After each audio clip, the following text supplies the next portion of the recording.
Hi, my name is Angie Silva. I am a nurse practitioner student doing my HEENT exam, and I have a volunteer here by the name of Brian.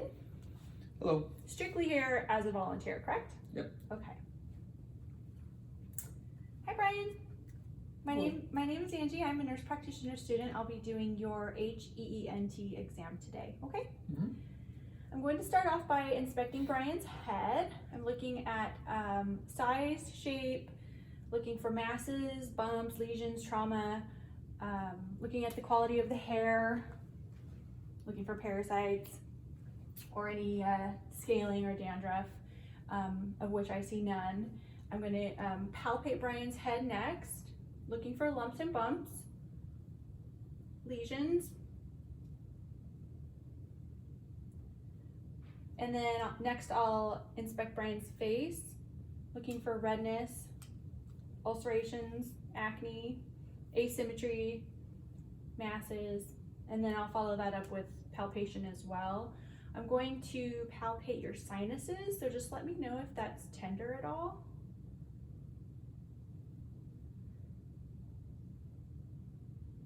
And then you have a TMJ joint here. Go ahead and open your mouth and close.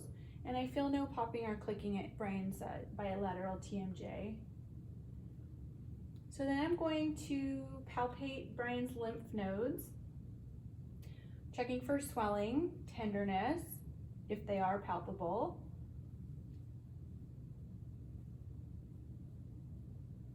Go down this way. We're going to go submandibular, submental, supraclavicular. Okay. While we're down here at the neck, I'm just going to go ahead, inspect Brian's neck for masses, swelling, tracheal deviation, making sure he has all his normal contouring in his neck, and then I will proceed with the thyroid exam. I'm going to have you just swallow this glass of water, Brian. You can tilt your head up just a smidge. Okay, thank you. And then we can palpate it from the front, but in my multiple trials of this, I think I like it better from the posterior. So Brian, tilt your head forward a bit and then to the left, and then take a swallow. Okay, and then tilt it to the right and take another swallow. Thank you. And I'm checking for masses and swelling of the thyroid. So what I'll do next is palpate the temporal arteries bilaterally, and then palpate his, actually I don't want to do his carotids bilaterally. And then I'll auscultate for bruits in both of those spots.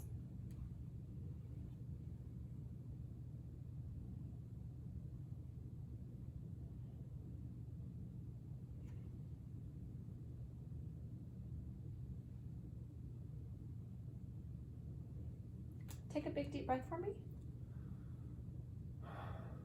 And then just breathe normally. And I'm auscultating just to hear Brian's upper airway and making sure there's no bruit in the thyroid. Okay, so next we're going to move on to Brian's eyes.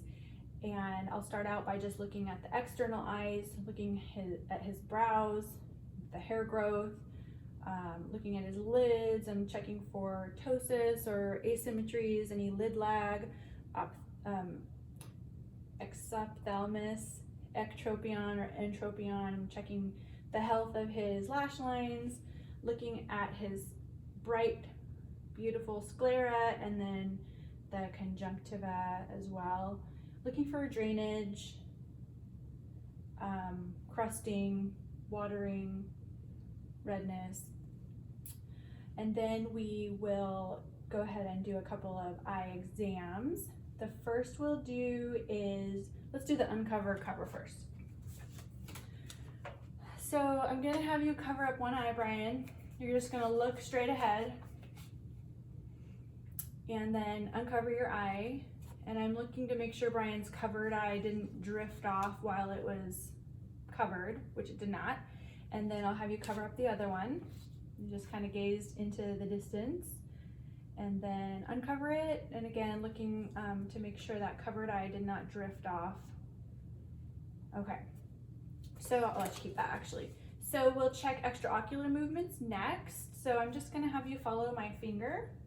We're gonna go in the 6 cardinal directions of extraocular movement. I'm making sure Brian's 2 eyes stay together while they're moving. And then we'll come in close. Okay, all right. So I'm gonna grab my light. And if you just look ahead, I'm not about to blind you yet. Just looking at the pupillary constriction and make sure the other pupil responds in the same manner. And then we'll check for, if you look straight ahead again, I'm going to check for your corneal reflex, corneal light reflex. Okay. You just want that light to kind of hit the pupils in about the same spot. So let's check the confrontation. So you and I are going to look at each other. I'm going to evaluate your peripheral vision. You just let me know when you see my 2 wiggling fingers come into your view. Yes. Yes. Yes. Yes. Yes. Yes. Can't remember if I did this one. Yeah. Okay, so let's get our Snellen chart. So I want you to use your little piece of paper there. And I'm actually gonna stand here by the camera with our pocket Snellen. We're about 6 feet away from Brian. I mean, we're definitely 6 feet away. All right, cover up your right eye and let me know what's the smallest line you can read. LTFPH. Okay, and that's, so your left eye is 20/20, then with your right eye? LTFPH. Okay. So with both eyes, Brian is 20/20 with the pocket Snellen.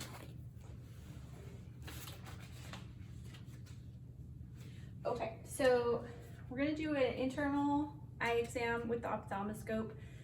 And for this, I'll be looking for that red reflex. And then I'll be looking at the back of Brian's eye, looking for the optic disc, optic nerve, the cup, and looking at the vessels that are going into that or coming out of that area. So this is a little bit uncomfortable. So, and if you can just kind of gaze into the distance, I'm going to help you open this lid, okay?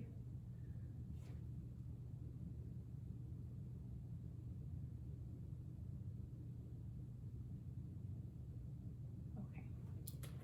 And then we'll do it on the left side as well.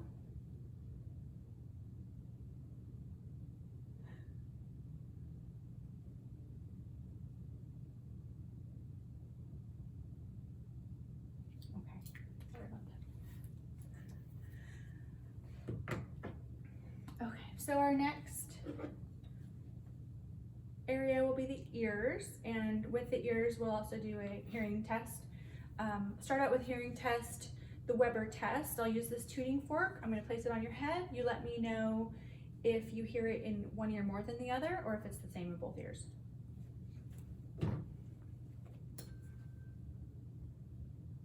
Same. Okay, and then the second test is the Rhine test, and we'll do each ear separately. I'm going to place it on your mastoid process, and then you just let me know when you can't hear it anymore. You can lift your hand actually.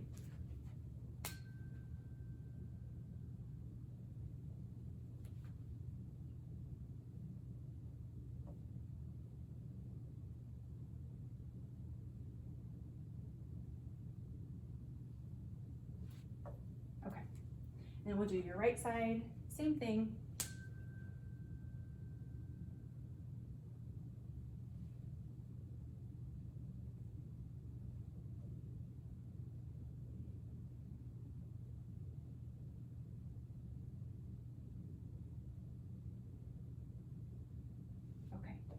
So air conduction was longer than bone conduction on both ears.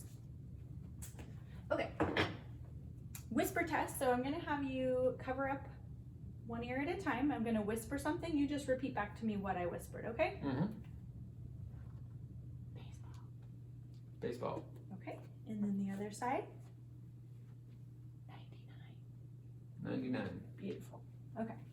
So next we inspect bilateral ears, looking for swelling, redness, lesions, masses, trauma, drainage, any tenderness when I touch on your tragus? Nope.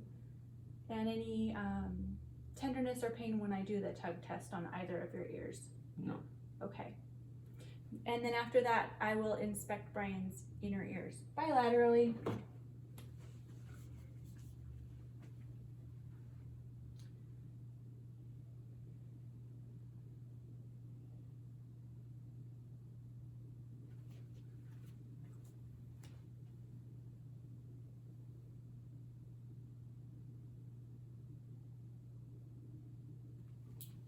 And just looking for redness in his external auditory canal, looking at the TM.